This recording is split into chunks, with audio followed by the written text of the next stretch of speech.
नमस्कार and welcome to study I Q my dear friends. मैं हूं Prashant Mawani. I hope you all are in good. आज 30 सितंबर 2020 हैं और हमारे टेबल के ऊपर हैं चार इंपॉर्टेंट टॉपिक्स।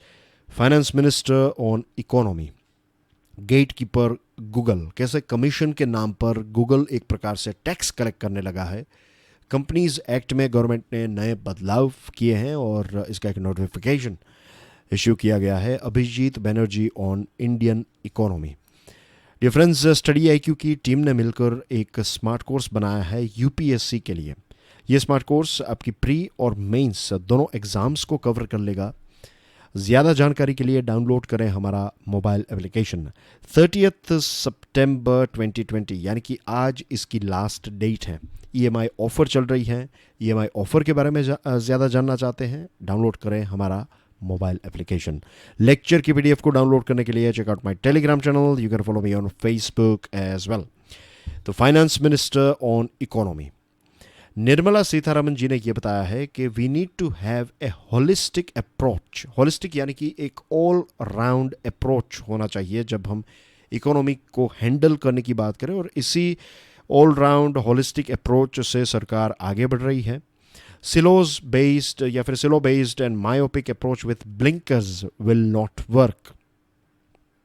ब्लिंकर्स आपने देखा होगा कि जो घोड़े होते हैं उनको पहनाया जाता है ताकि घोड़ा जो है वो स्ट्रेट दिखे, तो उनको कहते हैं ब्लिंकर्स। तो ब्लिंकर्स का मतलब जब हम हमारे जीवन में इस्तेमाल करते हैं, इसका मतलब यह है कि सिर्फ एक तरफ सोचना, होलिस्टिक तरीके से ना सोचना, ये इकोनॉमी के लिए अच्छा बिल्कुल नहीं होगा। और यहाँ पर ये पॉइंट डिस्कस इसलिए किया जा रहा है क्योंकि ग्लोबल शिफ्ट अगर आप देखें, ग्लोबल ट्रेंड जो हैं वो अब इस तरफ आगे बढ़ने लगा है कि जो इन्फ्लेशन को टारगेट करना जो एक मेन प्रायोरिटी माना जाता था, मैं कल ही आपसे बात कर रहा था, याद होगा आपको, एमपीसी के बारे में। तो मैंने आपको बताया था कि 4% का एक टारगेट रखा गया है और 6% प्लस, और मीन्स टॉप सेलिंग 6% की है, बॉटम सेलिंग 2% की है। तो इन्फ्लेशन जो है ये मेन प्रायोरिटी है एमपीसी की, राइट। तो ये एक हो गया मायोपिक या फिर सिलो बेस्ड अप्रोच कि सिर्फ आप इन्फ्लेशन के ऊपर फोकस करें। लेकिन अब ग्लोबल ट्रेंड जो है वो ये है कि ग्रोथ के ऊपर ज़्यादा फोकस किया जाए, भले ही थोड़ा इन्फ्लेशन बढ़ जाए लेकिन ग्रोथ हो रहा है इकोनॉमी का या नहीं। इसी के साथ एम्प्लॉयमेंट, राइट। अगर आपका इन्फ्लेशन जो है ये कंट्रोल में है लेकिन अनएम्प्लॉयमेंट बहुत ज़्यादा है, एम्प्लॉयमेंट इतनी जनरेट नहीं हो रही है, तो क्या इन्फ्लेशन का फ़ायदा रहेगा। तो ग्रोथ, एम्प्लॉयमेंट, इन सारी चीज़ों को प्रायोरिटी देना, इन सारी चीज़ों के ऊपर ध्यान रखना, या फिर एक होलिस्टिक तरीके से कि इन्फ्लेशन भी कंट्रोल किया जाए, इसी के साथ साथ ग्रोथ और एम्प्लॉयमेंट के ऊपर जोर दिया जाए। अगर कॉम्प्रोमाइज़ करना पड़े तो भले ही थोड़ा बहुत इन्फ्लेशन बढ़ जाए लेकिन ग्रोथ और एम्प्लॉयमेंट जो है वो बढ़ते रहने चाहिए, तो ये हो गया होलिस्टिक अप्रोच। तो इस होलिस्टिक अप्रोच की बात निर्मला सीतारमन जी कर रहे हैं। दूसरा जो इम्पोर्टेंट पॉइंट उन्होंने बताया है वो ये है कि government is looking at various ways to provide support to the economy and a fiscal stimulus is also possible. Government एक और बड़ा पैकेज जो है वो डिलीवर कर सकती है। इसके बारे में एक एडवर्टीजमेंट की जा सकती है, नोटिफिकेशन इश्यू किया जा सकता है। और ये इम्पोर्टेंट क्यों है, क्योंकि आपको याद दिलाना चाहूँगा कि हमारे जो चीफ इकोनॉमिक एडवाइज़र, कुछ टाइम पहले की बात है, शायद इसको 1.5 महीना हो गया होगा या फिर उससे भी ज़्यादा, 2 महीने हो चुके होंगे, I am not sure about the exact date. लेकिन हमारे चीफ इकोनॉमिक एडवाइज़र, बताइए उनका नाम क्या है कमेंट सेक्शन में। This is a question for you guys. तो रेगुलर स्टूडेंट्स, आपको याद दिलाना चाहूँगा कि चीफ इकोनॉमिक एडवाइज़र साहब ने ये एक स्टेटमेंट दिया था कि पहले भले ये कोविड-19 सिचुएशन इम्प्रूव हो जाए, जब तक ये इम्प्रूव नहीं होगी तब तक कोई भी पैकेज जो है वो डिलीवर नहीं किया जाएगा या फिर नया स्टिमुलस पैकेज जो है वो डिक्लेयर नहीं किया जाएगा। और उस टाइम पर इकोनॉमिक टाइम्स की एक एडिटोरियल कमेंट भी थी जो हमने डिस्कस की थी कि डोंट वेट फॉर कोविड-19 सिचुएशन टू इम्प्रूव। इसकी राह मत देखिए कि जब इसकी दवाई मिलेगी उसके बाद सरकार कोई स्टिमुलस पैकेज डिक्लेयर करेगी, क्योंकि तब तक इतनी बर्बादी हो गई होगी। और मैंने आपको ये ग्राफ भी बताया था, राइट, कि अगर चीज़ें जो हैं वो ड्रॉप हो रही हैं और एक पॉइंट के बाद आप गिरने लगे हैं। अब माइनस में तो हम पहुंच गए हैं, लेकिन एक ऐसा पॉइंट है कि अगर यहाँ तक पहुंच गए तो उसके बाद फिर रिवर्स सिचुएशन करना जो है वो बहुत ही डिफ़िकल्ट हो जाएगा। तो ये गलती सरकार को नहीं करनी चाहिए। अब फाइनेंस मिनिस्टर ये बता रहे हैं कि और एक फिस्कल स्टिमुलस पैकेज रिलीज़ किया जा सकता है आने वाले दिनों में, आने वाले हफ्तों में, आने वाले महीनों में। We are not sure about the date, लेकिन डेफिनेटली सरकार इसके बारे में सोच रही है। और सरकार अब राह भी नहीं देखेगी कि कोविड-19 की सिचुएशन कब इंप्रूव हो। Don't worry about that thing, right? Just go ahead with A stimulus package. हमें चाहिए एक स्टिमुलस पैकेज, इसके बारे में बात करेंगे व्हेन वी रीच हियर, क्योंकि आज के जो अभिजीत बनर्जी का जो एक स्टेटमेंट आया है उसमें उन्होंने इस पॉइंट के बारे में बात की है। रिवाइविंग थोड़ा बहुत हमें देखने को मिला है, लेकिन अभी कुछ कहा नहीं जा सकता, इट्स टू अर्ली। और इंटरेस्ट वेवर के बारे में जो सुप्रीम कोर्ट में केस चल रहा है, तो इसके बारे में निर्मला सीतारमण जी ने ये बताया कि सरकार ने सुप्रीम कोर्ट को ये बताया है कि अभी जो रिपोर्ट आया है राजीव महर्षि कमेटी का, तो उसको सरकार स्टडी कर रही है। इसके अलावा दूसरे भी प्रश्न पूछे गए हैं, लेकिन वो सारे प्रश्न आपकी एग्जामिनेशन पॉइंट ऑफ व्यू से इंपॉर्टेंट नहीं है। Dear friends, please make sure कि आप इस लेक्चर को दूसरे स्टूडेंट्स के साथ तो शेयर करें। वीडियो अगर पसंद आया है तो हिट द लाइक बटन और चैनल को सब्सक्राइब करना ना भूलें। अब भारत की जो स्टार्टअप कंपनीज़ हैं, जो स्टार्टअप्स हैं, वो गूगल के ख़िलाफ़ खड़े हो चुके हैं, क्योंकि गूगल प्ले स्टोर के ऊपर क्या हो रहा है, जो इन ऐप परचेसेस हैं। मैं गूगल फ़ोन तो यूज़ नहीं कर रहा हूँ, in the sense Android use नहीं करता हूँ, लेकिन थोड़ी बहुत जो नॉलेज है मुझे इसके बारे में वो ये है कि मान लीजिए कि आपने कोई ऐप है, फ्री ऐप डाउनलोड किया। अब उस ऐप के अंदर कुछ ऐसी सर्विसेज हैं जो आपको यूज़ करनी है, तो उसके लिए आपको कुछ पैसे पे करने पड़ेंगे। फॉर एग्जांपल गाना, स्पॉटिफाई, गाना, तो आपको अगर आप यूज़ कर रहे हैं तो फिर आपको अगर प्रीमियम पैकेज लेना है देन यू हैव टू पे, इज़न्ट इट? तो ये जो पेमेंट है उसके ऊपर 30% कमीशन, 30% कमीशन नहीं होता है, 30% तो हो जाता है टैक्स। कमीशन अगर 1%, 2% है, 5% है, तो हम समझ सकते हैं कि दिस इज़ योर कमीशन। लेकिन 30% जो है ये तो एक प्रकार का टैक्स हो गया। As far as I know, जहाँ तक मेरी समझ है, तो इंडियन स्टार्टअप्स भड़की हुई है इस चीज़ के ऊपर, तो वो गलत नहीं है। गूगल का कहना यह है कि ये पॉलिसी तो हमेशा से थी, बस अभी हमने इसको एनफोर्स करने की शुरुआत की है। लेकिन गूगल ने यह बताया कि भारत में भी ये पॉलिसी हमेशा से थी, हम इसको इम्प्लीमेंट नहीं कर रहे थे या फिर इसको एनफोर्स नहीं कर रहे थे। अब हम इसको एनफोर्स कर रहे हैं और आपको दुख हो रहा है। बहुत सारे बिजनेसेस जो हैं उनका कहना यह है कि इसकी वजह से जो डेटिंग के ऐप हैं, education apps, video apps, music on demand app और दूसरे ऐसे ऐप्स जो हैं, इनका बिजनेस और इनका सर्वाइव होना मुश्किल हो जाएगा। और कई स्टार्टअप्स ने तो ये बताया है कि ये तो एक प्रकार का अनफेयर एक्सप्लॉयटेशन है, क्योंकि गूगल की मोनोपोली है हमारे देश में। As per IAMAI, that is internet and mobile association of India, 90% जितने स्मार्टफोन यूज़र्स जो हैं वो एंड्रॉयड फ़ोन्स का इस्तेमाल कर रहे हैं। तो बहुत सारे ऐसे कस्टमर और सर्विस प्रोवाइडर्स के बीच में जो लेयर्स हैं, इन सारे लेयर्स के ऊपर या फिर ज़्यादातर लेयर्स के ऊपर गूगल का एक कंट्रोल है। तो गूगल की ये जो मोनोपोली है उसका एक डोमिनेटिंग या फिर एक डोमिनेंस जो है इस ऑपरेटिंग सिस्टम या फिर मोबाइल मार्केट में, या फिर जो लोग ज़्यादा इसका इस्तेमाल कर रहे हैं, तो इस डोमिनेंस का दुरुपयोग कर रहा है गूगल, ऐसा स्टार्टअप्स का कहना है।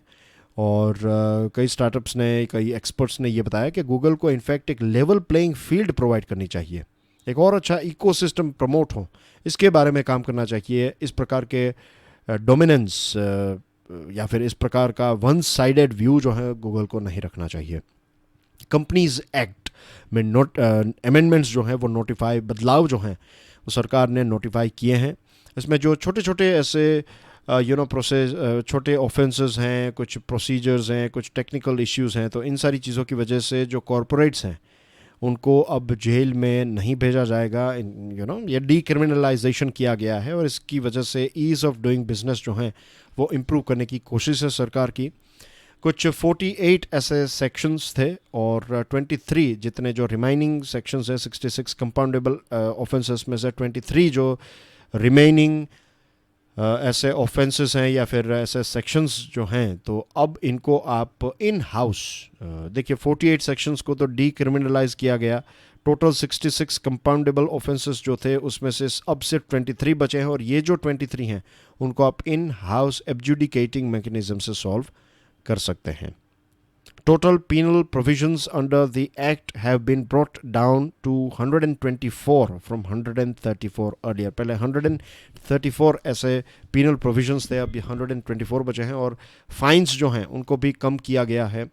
और दूसरे कुछ बदलाव की बात करें तो ओवरसीज़ लिस्टिंग में कंपनी जो है वो डायरेक्टली ओवरसीज़ लिस्टिंग कर सकती हैं, लेकिन अब सरकार को ये स्पेसिफिकेशन जो है कौन कौन सी ऐसी क्लास ऑफ कंपनीज हैं जो ओवरसीज लिस्टिंग कर सकती है, तो उसके बारे में थोड़ी क्लैरिटी प्रोवाइड करने की आवश्यकता है. फिर CSR में भी कुछ बदलाव किए हैं. कॉर्पोरेट सोशल रिस्पॉन्सिबिलिटी जो है, तो इसमें यह है कि जो ऐसी कंपनी जिनको 50 लाख या फिर उससे कम का CSR ऑब्लिगेशन रहता है, तो उनको अलग से कोई ख़ास कमेटी बनाने की आवश्यकता नहीं रहेगी. अगर आपने लेट्स से 45 लाख रुपीज़ इस साल स्पेंड किए, 5 लाख रुपए आपके बचे हैं, तो ये 5 लाख आप नेक्स्ट ईयर यानी कि 50 + 5, तो आप नेक्स्ट ईयर 55 लाख रुपीज़ जो हैं वो CSR में स्पेंड कर सकते हैं. तो ये रोल ओवर सरप्लस जो हैं ये फैसिलिटी प्रोवाइड की है सरकार ने. फिर जो मीटिंग्स हैं वीडियो कॉन्फ्रेंस के माध्यम से की जा सकती हैं. जो कॉरपोरेट बोर्ड्स की मीटिंग होती है, पहले आपको फ़िज़िकल मीटिंग्स ही करनी पड़ती थी, लेकिन इसको इस लॉकडाउन और ये सारी चीज़ों को ध्यान में रखते हुए, कोविड-19 को ध्यान में रखते हुए वीडियो कॉन्फ्रेंस की एक छूट दी गई थी. और वेंसडे की बात करें तो वेंसडे को ये जो छूट है ये ख़त्म होने वाली है. तो अब ये जो डेडलाइन है उसको एक्सटेंड किया गया है टिल 31 अक्टूबर, राइट. तो वीडियो कॉन्फ्रेंस चलती रहेगी और मीटिंग्स जो हैं वो चलती रहेगी, बिजनेस जो है वो चलता रहेगा. अब बात करते हैं बहुत ही इंपॉर्टेंट पॉइंट्स कुछ. अभिजीत बनर्जी साहब जो नोबेल लॉरेट हैं, I am sure you know, economy में इनको और उनके मिसेस हैं, उनके वाइफ हैं, तो बताइए उनके वाइफ का नाम क्या है, और जो थर्ड पर्सन है जिनको इकोनॉमी में नोबेल लॉरेट मिला है तो उनका नाम क्या है, बताइए कमेंट सेक्शन में. तो ये मैंने आपको कितने 3 प्रश्न पूछ लिया आज, isn't it. I am sure ये इजी क्वेश्चंस हैं, एंड आई एम श्योर कि आप में से सभी या फिर ज़्यादातर स्टूडेंट्स जो हैं तो वो इन क्वेश्चंस के आंसर्स प्रोवाइड करेंगे, इसको और इंटरैक्टिव बनाएंगे. नोबेल लॉरेट अभिजीत बनर्जी साहब ने ये बताया कि इंडिया की इकोनॉमी जो है वो फ़िलहाल वर्स्ट परफॉर्मिंग इकोनॉमीज़ में से एक है. इसी के साथ ये तो सच बात बताई उन्होंने, राइट. GDP के बारे में आप जानते हैं कि फर्स्ट क्वार्टर में -23.9%, you know, which is very bad. और स्टिमुलस के बारे में उन्होंने बताया कि स्टिमुलस पैकेज जो सरकार ने इश्यू किया है वो पर्याप्त नहीं है. It is not enough at all. एक पॉजिटिव बात उन्होंने ये बताई कि जुलाई से सितंबर का जो क्वार्टर है उसमें थोड़ा बहुत रिवाइवल हमें देखने को मिल सकता है. Country's economic growth was slowing down even before the COVID-19 pandemic. और ये बात सच है कि कोविड-19 हुआ उससे पहले भी हमारा ग्रोथ जो है वो धीरे धीरे नीचे ही जा रहा था. आप देखिए 7% था 2017-18 में, 2018-19 में 6.1%, 2019-20 में 4.2%, और अब तो हम माइनस में रहेंगे. गोल्डमैन सैक्स का कहना यह है कि 2020-2021 की बात करें तो भारत की पूरे साल की इकोनॉमी जो है वो रेड में रहेगी 14.8, यानी कि -14.8%. फिच रेटिंग का कहना है 10.5% या फिर -10.5% टू बी मोर स्पेसिफिक. तो डबल डिजिट नेगेटिव ग्रोथ रहेगा. और स्टिमुलस पैकेज के बारे में बताया है कि ये स्टिमुलस पैकेज जो है ये एक प्रकार से बैंक बेल आउट की तरह था. बैंक को पैसे दिए गए, थिंग्स लाइक दैट.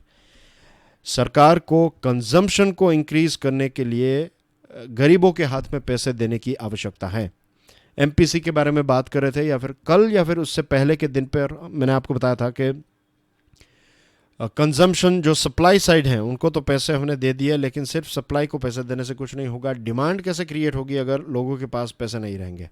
तो जो नेक्स्ट पैकेज की बात फाइनेंस मिनिस्टर ने की है, तो इसमें सरकार को डिमांड को फोकस या फिर डिमांड को ध्यान में रखते हुए पैकेज जो है वो डिक्लेयर करना चाहिए. फिर भारत की इकोनॉमी को और ज़्यादा कॉम्पिटिटिव होने की आवश्यकता है. कॉम्पिटिटिव की जब हम बात करें तो what we need to do is कि अच्छी क्वालिटी के products and services, good quality products and services, और ये भी रीजनेबल प्राइस में। ये दो चीज़ें, अगर इन दोनों चीज़ों का फाइन बैलेंस, ये आर्ट अगर हमने सीख लिया राइट, तो हमें कोई नहीं रोक सकता। तो हमारे सभी प्रोडक्ट्स, हमें ब्रांड्स क्रिएट करने की आवश्यकता है। भारत की कौन सी ऐसी ब्रांड्स है जो पूरी दुनिया में फेमस है? I don't think so there is any, या फिर बहुत कम, ना के बराबर। तो ऐसी ग्लोबल ब्रांड्स हमारे पास होनी चाहिए, quality products, reasonable price. We have not really created infrastructure for the small entrepreneurs. आप दुकानों को देखिए, छोटे छोटे बिजनेसेस नए जो हैं उनको देखिए राइट, उनके लिए कोई ऐसा खास इंफ्रास्ट्रक्चर सपोर्ट, सारी चीज़ें जो हैं वो सब चलता है काइंड ऑफ थिंग से चल रही है। इसको हमें एक और नए लेवल तक ले जाना चाहिए। छोटे पूरे ऑपरेशंस जो हैं उसको परफेक्ट करने के लिए इंफ्रास्ट्रक्चर क्रिएट करना चाहिए। इससे हमारे छोटे छोटे बिजनेस, और छोटे बिजनेस ही सबसे ज़्यादा जॉब्स जनरेट करते हैं। फिर इंश्योरेंस की बात करें तो एग्रीकल्चर को लेकर ख़ास कोई हमारे देश में इंश्योरेंस, हाँ we have this farm insurance scheme, लेकिन उसका इम्प्लीमेंटेशन और क्लेम सेटलमेंट रेशो इतना कोई ख़ास नहीं है, अवेयरनेस भी नहीं है। हमारे कल्चर में इंश्योरेंस जो है वो आज भी इसका पार्ट नहीं बना है। एंड हमारे देश में ज़्यादातर लोग जो हैं वो पब्लिक सेक्टर जॉब्स यानी कि गवर्नमेंट जॉब्स को लेकर काफ़ी ऑब्सेस्ड हैं। तो ये ऑब्सेशन जो है वो भी कम करना चाहिए, और ये सरकार कर सकती है ऐसा, मीन्स ऑब्सेशन कम करने का काम जो है वो सरकार कर सकती है या फिर करना चाहिए, ऐसा अभिजीत बनर्जी साहब ने डेफिनेटली बताया है। And that's everything from my side. Thank you very much for watching this video. God bless you all. जय हिंद।